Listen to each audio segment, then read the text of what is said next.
Welcome everyone to yet another amateur bedroom video about the US presidential election. We are now only 4 days away from election night, and many polls have been released over the course of the last few days.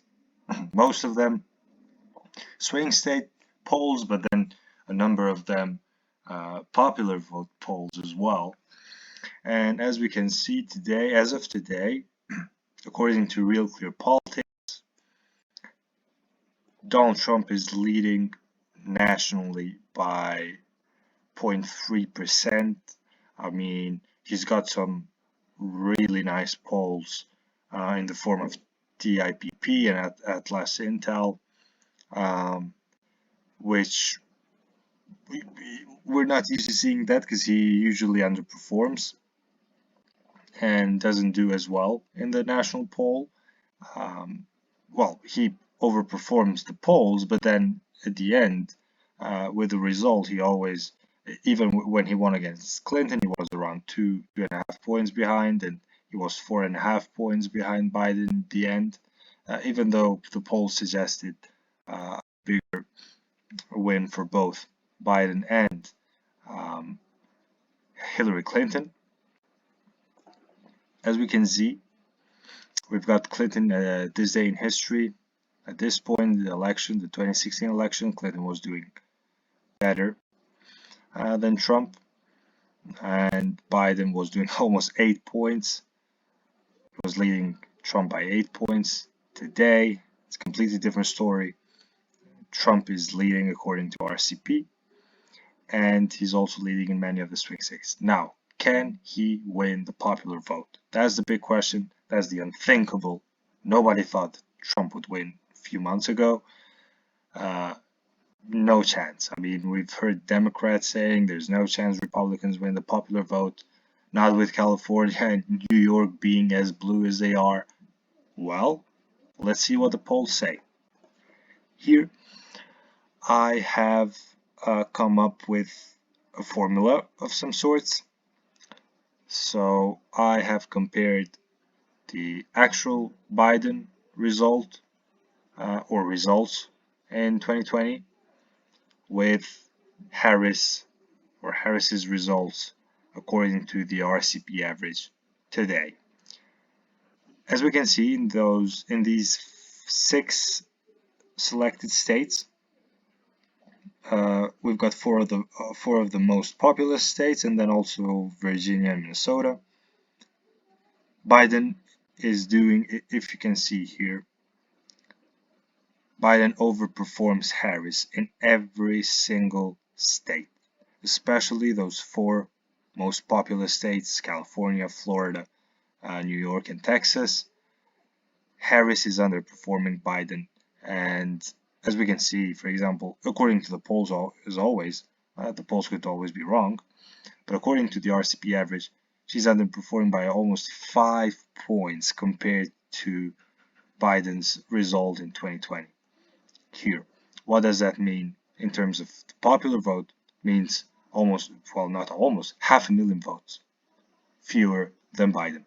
And then New York, same story, almost 5 points behind, 4.6 to be more exact.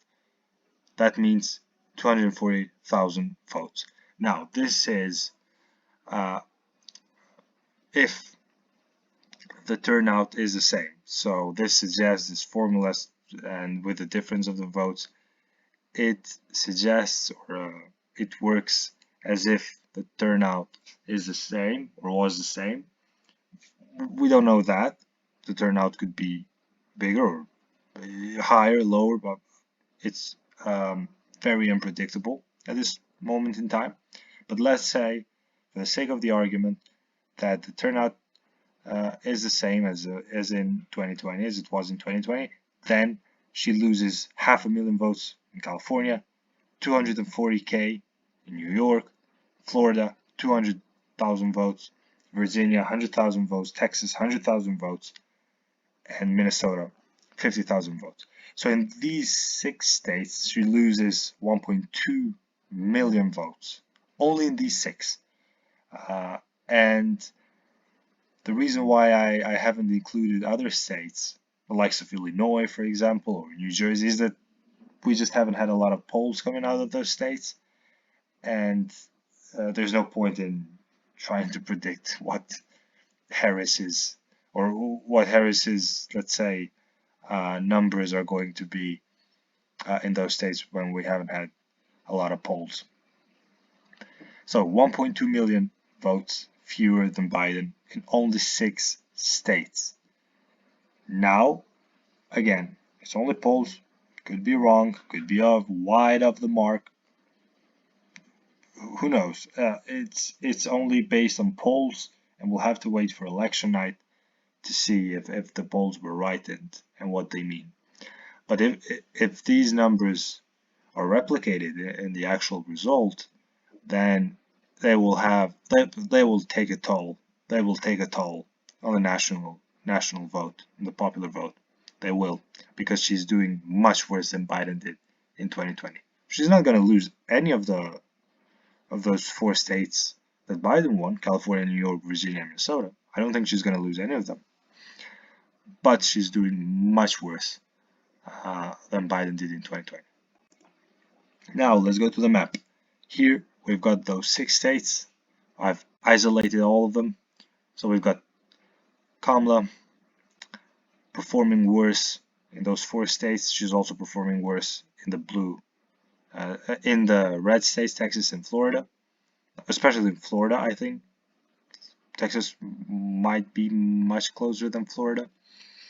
But then she's doing worse in New York and California, Virginia, Minnesota. Virginia might even be in play. Who knows? Trump is going to visit Virginia over the next few days, I think. It might be in play. But I'm sure that she will do worse than Biden did, and the margin will be much closer. You've got here Virginia 54 points for Biden, under 50 for Harris. And then Minnesota, much less so. It's a 3-point difference, but nevertheless, it's under 50. That doesn't mean that Trump is going to win. A number of the votes will go to third-party candidates. I know that. But nevertheless, it is an indicator that things aren't going as well as the Democrats had hoped in the beginning, because they're losing a lot of votes. I know, as for the popular vote, I don't know if that's going to be enough for Trump to, in a way, to flip the popular vote as well, because he never came close to winning it in 2020 or 2016, for that matter. But will that be enough? Will those 4%, 4 points, 2 points, 3 points, will that be enough? I don't know. He lost the popular vote by 4.5 points in 2020. I mean, if he gets an average of that throughout the states, he might do it. He might. But he would need to get a lot of votes from some of the deep red states, likes of Ohio, for example, Florida. He's doing that. Those more populous states that usually vote for Trump. As for Harris, I think she's gonna do worse in all of these states. But will that be enough for Trump? Very difficult to say. Very difficult to say. He's leading as of today, according to the RCP average, but anything could happen. I mean, could be totally wide of the mark, those polls. But Trump is going to do better, I think. He's doing better in Nevada, even though there aren't a lot of votes in Nevada. He's going to do better in Arizona. He's going to do better in Georgia. He's going to do, I don't know, maybe in Ohio, around 8-9 points. If he goes to double digits, that would be good news for him. But he's also going to do better in New Mexico. He just visited New Mexico yesterday. He's not going to win it, I don't think. So he's not going to win New Mexico, but he's going to do better. And probably in Colorado as well. Probably in New Hampshire, where I think it could be close, but Kamala wins it. Same story with New Mexico, with Virginia as well, and Oregon, probably. She's going to perform a bit under Biden if you compare it to Biden in 2020. She probably will have fewer votes there, but I don't think Trump can win Oregon. That's a big ask today. And then New Jersey. I believe that New Jersey will be much closer than the polls are suggesting. I've seen some polls with 16, 20 points. I think it will be a bit closer than that. Let me fix it. No. And then we've got also New York. She's going to do worse there. I believe Trump can hit that 40% mark, even go above 40% in New York. I'm not so sure, but California still can improve, can go to those high 30s probably. And then Illinois would be very interesting to see, but we don't have polls from Illinois because that's a lot of votes in Illinois, but we haven't got a lot of polls lately.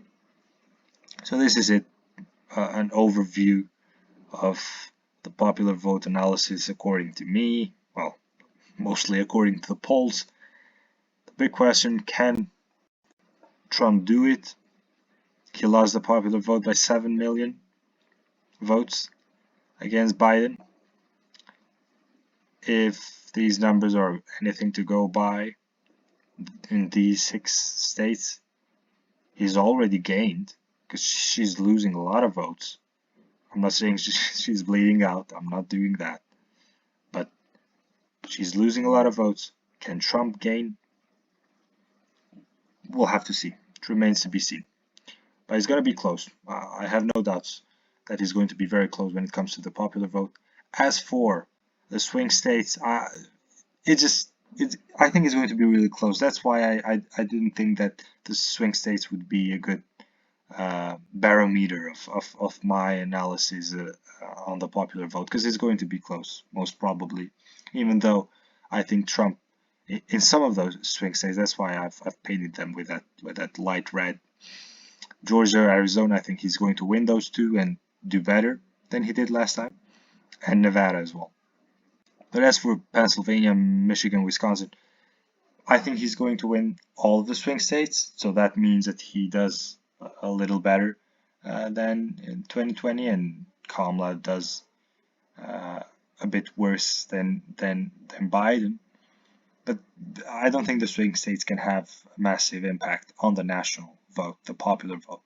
But the likes of California, New York, Texas, Florida, even Virginia and Illinois, they can have a massive effect. They can take a toll on the popular vote. As of today, hand on heart, I don't know if Trump can win it. My bet would be that probably Harris wins it, but not by a big margin, not by much.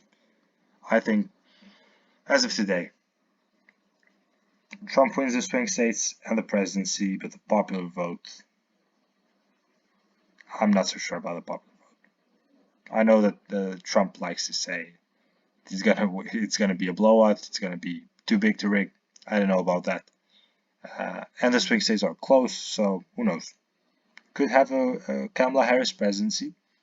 It's not out of reach, but in my opinion, Trump wins the presidency. But the popular vote is too big of an ask today. I still think the Democrats are going to have more votes this time around. Thank you again for tuning in, and take care.